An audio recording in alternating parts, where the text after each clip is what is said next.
So this is a CG36. CG36 is basically a cross of large white and landrace. It is M3 large white and M6 landrace. It's a product from Choice Genetics, France, and currently it has given us 3 parities, but you can see its body shape after weaning, because we have just weaned off the piglets, is actually good. So this CG36 is a very good mother. It has mothering traits of large white and mothering traits of landrace combined. So large white will give you its very good traits of giving you very good litter sizes, number of piglets, good weights of the piglets and all that and care. But the landrace will also have its traits of milk yield,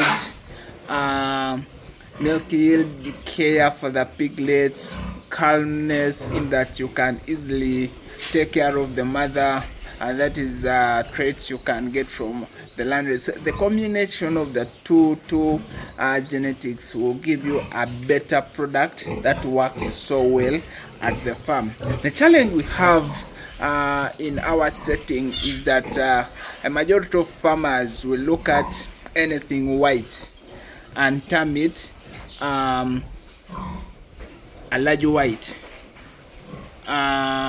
But not everything that is white out there is a large white. In most cases out there you can find so many crosses that people have done, and you find that most of them are doing things without even a serious consideration of selection, which one is going to be a very good mother. So at the end of it all, you have a product that is underperforming at the farm, maybe giving you less than 10 piglets, and which really impacts a lot on profitability of the farm. So many farms out there are looking at improving the number of weaned piglets, like the number of piglets you can get off from the mother after a successful period of lactation. So you should be able to wean at least 13 piglets if you're going to stay in the game of piggery. People winning less than 10 piglets is really not so profitable for the farm, because you're going to feed that mother, then also you're going to feed the piglets. But then you find that there is vis-a-vis the person who's going to get around around 17 piglets, 18 piglets. That person has at least some lag in that even though that person wins around 13 piglets, they are still okay. But then some people even achieve more than 15 piglets winning average, which is very good for the farm. You find that why am I talking a lot in piglet? Piglet management is very key in pig farming, because basically piglets is a foundation. It's just like the way we look at the babies, how you're going to manage the babies. Of course, the piglets will need a liquid-based diet. Then they will need a solid-based diet, but their diet is more of a protein. So you find that if you do not manage your piglets so well, mark you, they are so susceptible to disease. They have a weak immune system, so you have to make sure that you really manage the piglets so well, so that you can have very good survival rates at winning, and also have those 2 weeks after winning that are more critical for the life of those pigs. So this animal, basically the CG36, is going to go back on heat within a period of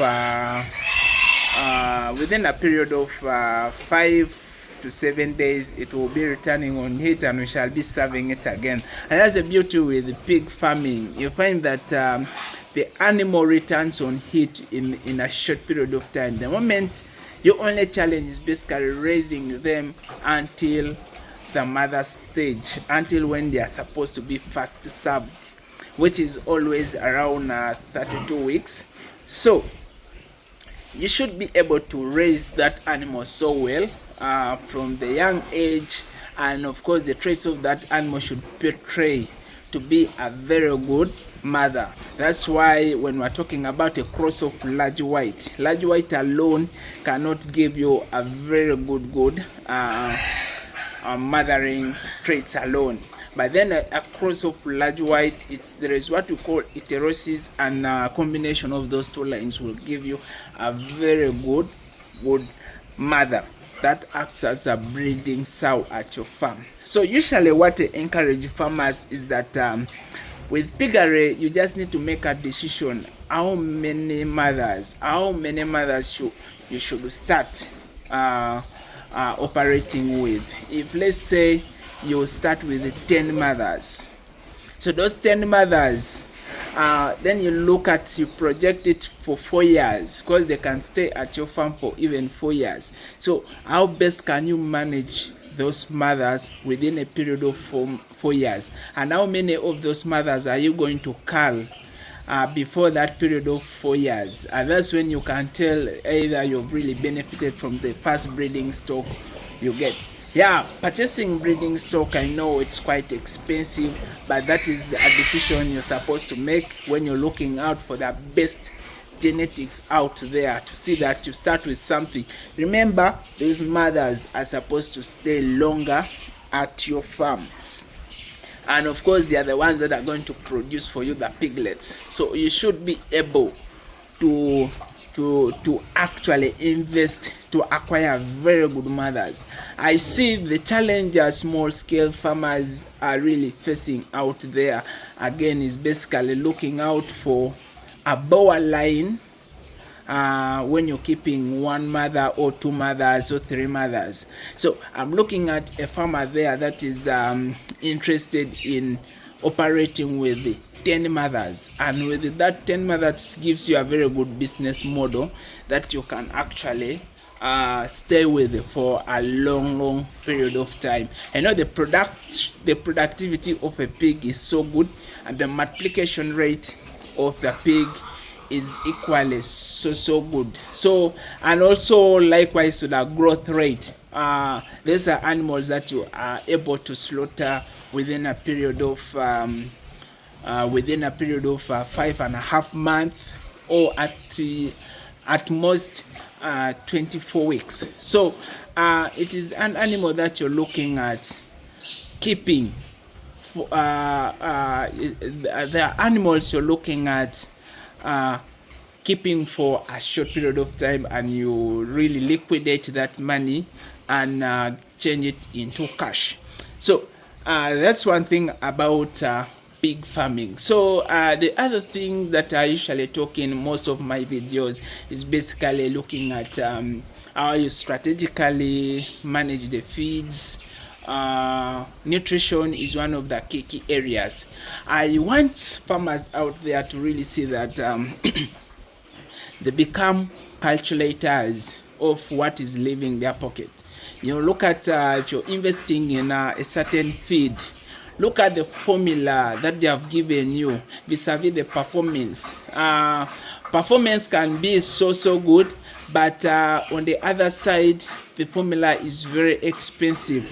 When you put that formula into calculation, basing on the quantities you're required to actually invest. So if you're able, as a farmer out there, to isolate that and make that decision of which right feed to go with, and how best you can feed your animals, that is the best decision you can actually make for your enterprise.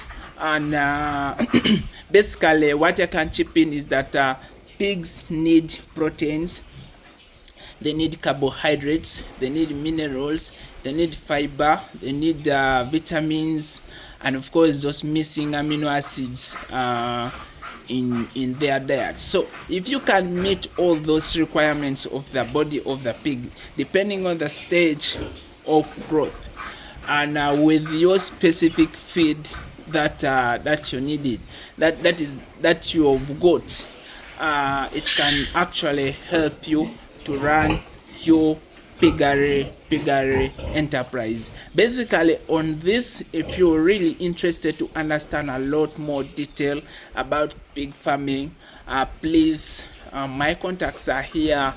You can reach out to me and we can go deeper in pig farming management, and you can make it as a business and see that you can run a profitable or piggery enterprise. Usually you need to acquire much more knowledge before you're going to risk your money. The risk of your money will actually be reduced when you have a lot of knowledge about that specific venture. But if you're investing without risk management, you find that your money can get out of your hands, and you can't really see that you get it back within your piggery enterprise. So that is it, and please leave a follow for me, and also of course subscribe, and let's engage and discuss more about these animal ventures, and we see that we really benefit from this piggery farming and any other farming related venture that you're doing out there. Thank you.